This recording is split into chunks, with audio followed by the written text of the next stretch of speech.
Hi there friends, welcome back to the channel. So I was recently decluttering and I came across my 6th grade first quilting project, you guys. And I've saved it for all of these years, 40 years. I worked on this when I was 11 as a part of a school project, and I suppose that first introduced me to my love for quilting. So I was trying to think of ways to preserve this. And I've recently come across Lori Holt's design boards. So I wanted to show you how I'm going to make one so I can display my beautiful artwork. So come along with me and I'll show you how. What we will be making today is a design board. So basically I will take you through each step and I will show you how I made this. And I just have this displayed on a shelf in my sewing room. This was just a block that I learned how to do at Christmas time, so I wanted to display it. So you can use any type of maybe poster board or foam board.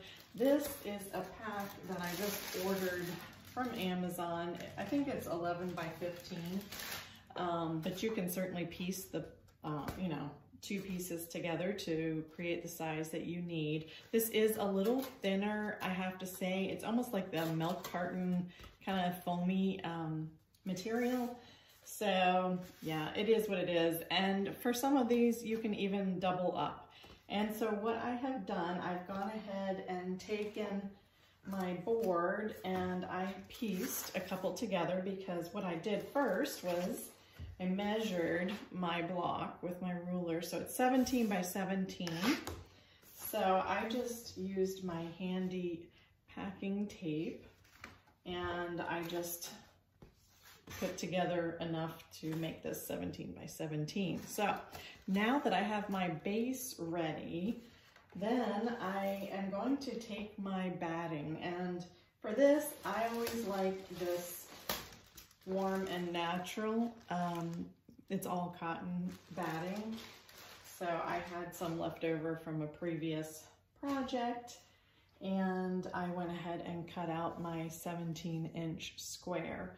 So how we are going to attach it to our foam board here is using hot glue. So I have my hot glue gun heating here, and let me move this out of the way and the tape and show you how I do this. You have to be a little careful with the glue because, you know, this foam board is relatively flimsy.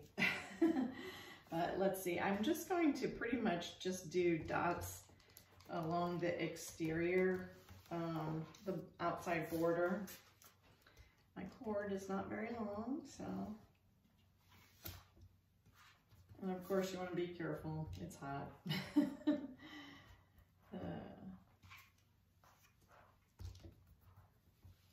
And then I'll just do a couple of dots to keep it secure in the middle. All right, now we should be able to put this on, and you want the kind of speckled portion facing up. So what I'm going to do so I don't get this misaligned is I'm going to fold it in half.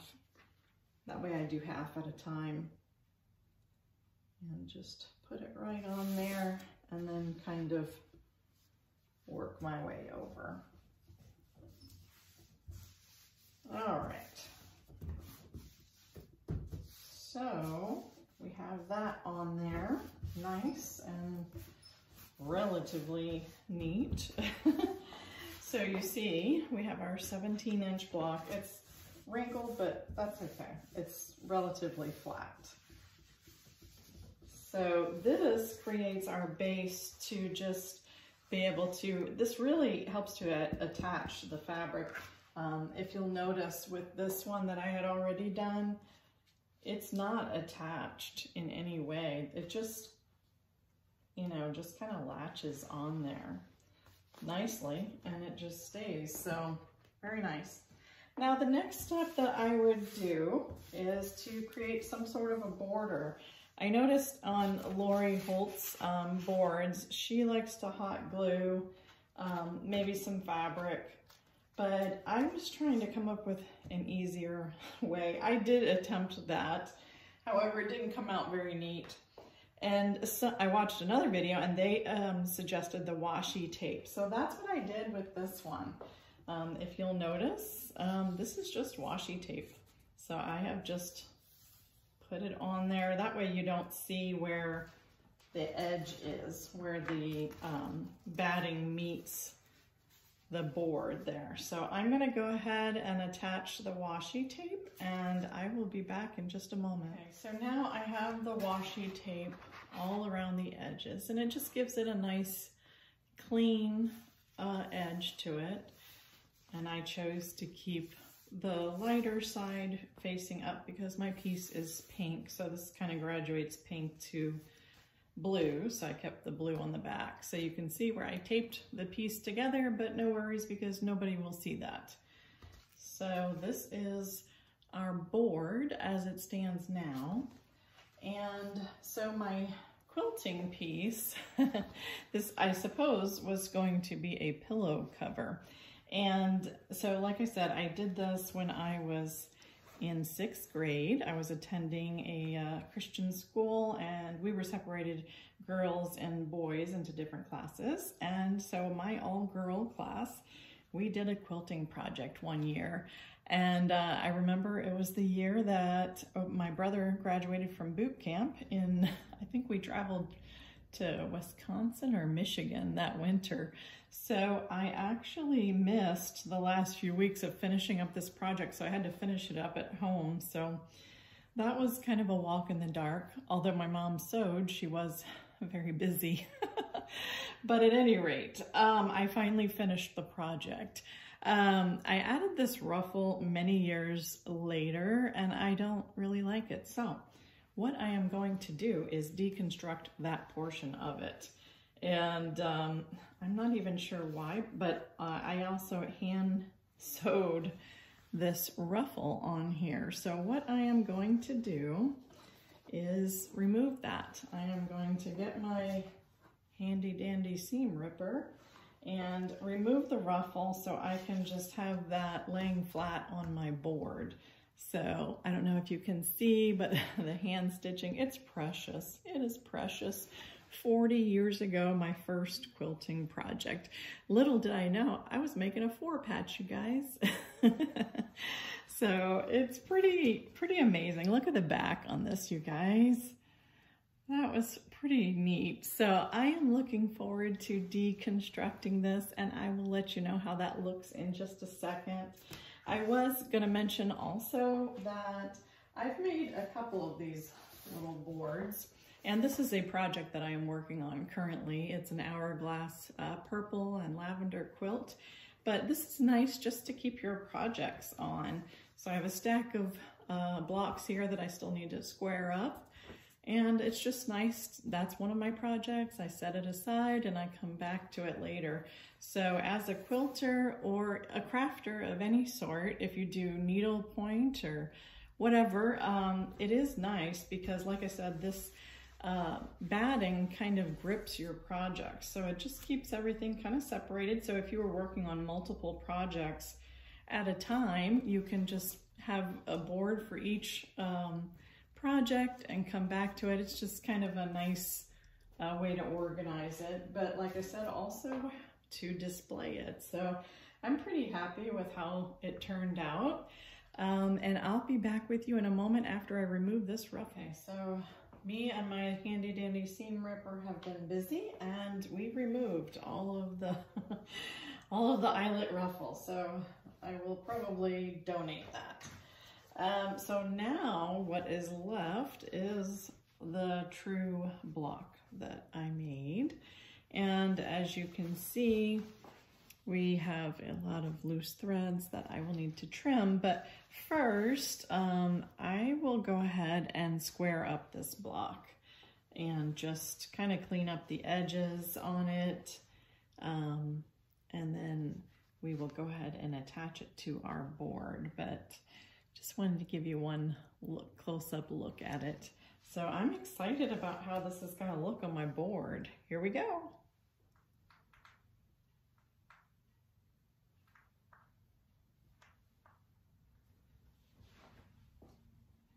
Okay, so we are back. I used my rotary cutter and I have squared it up and removed all of the frayed edges and uneven edges. And now we are ready to attach it to our board. I just wanted to show you, there's some pen marks on the back side, I guess where I was marking my fabric back in 1981. I just love this. This is literally a piece of history 40 years ago. This is awesome. All right, so I'm finally doing something with this. This is awesome. So here is our little foam board with the washi tape on the edges and the piece of batting that is hot glued down. So let's go ahead and lay that down, and we're just gonna set this on top. We are not gonna glue this at all. We're just gonna set it on top because that batting really just kind of grabs the fabric and holds it, which is why it's awesome. So let me show you what we have here. And there you have it. You will notice there is some discoloration here on the fabric. Not sure what happened there, but that just makes it all the more precious to me. So you can just see a little bit of the border here. That's really unimportant to me, although that does give it kind of a finished look. But the main thing is just displaying my my first quilting project. Look at that, how precious. So here is the block that I have currently on my easel. So let's just remove that so you can see what it would look like on an easel. I think I may have to get a larger easel because this is a little heavier than the one that was on here. But anyway, for display purposes, you can see how that would look. Let's see if that's going to stay. That may not stay. But yeah, a heavier easel is in order. I may have a metal one that might hold this better, but so that is the finished product. I think I will put this on my shelf behind me so I can see it every day and just be reminded of simple beginnings. Doesn't have to be perfect, but it's a piece of my history. And I hope you have enjoyed learning how to make these display boards. Maybe you have an old project that you would like to display, maybe needlepoint or quilting or otherwise. The display boards really are a neat and just a practical way of doing that. So let me know in the comments below if you decide to make one and what you think of my 6th grade quilting project. And I will see you soon. Thanks.